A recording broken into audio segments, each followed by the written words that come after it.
Sprinkle some cornstarch on the caramel, and no baker wants you to know this. In a saucepan, start by adding 1 cup of sugar. Next, we will mix everything very well until it starts to melt and become caramel.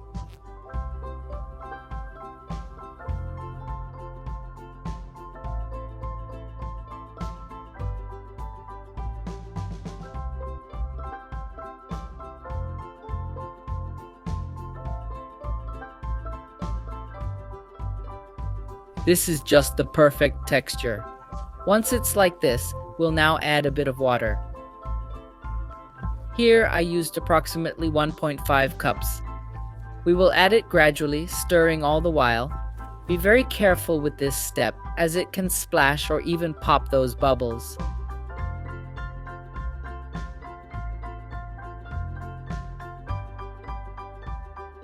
Next, we will mix in some cornstarch and a little more water. Here, I used 1 spoonful for about 50 milliliters of water. Once we've mixed and dissolved it well, we're going to add it to our caramel. Once we've done that, let's return to stirring.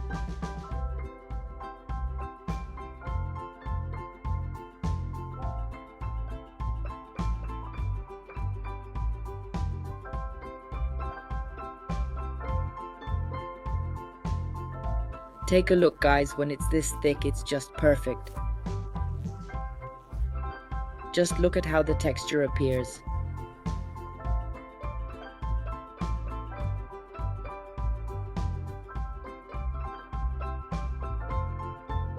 Once that's done, all we need to do is remove it and transfer it to the container. Guys, this caramel is perfect for using on top of pudding. The ones that don't go on the stovetop, just cold. You can use it as a topping, make it as an ice cream topping. It's your preference. And best of all, it doesn't harden. It looks a lot like honey texture. And check it out, guys, how beautiful. It shines a lot. It'll work really well for you to use however you like. I hope you enjoyed it. This was another recipe here from the poor in the kitchen. That big hug. See you next time, and it was worth it.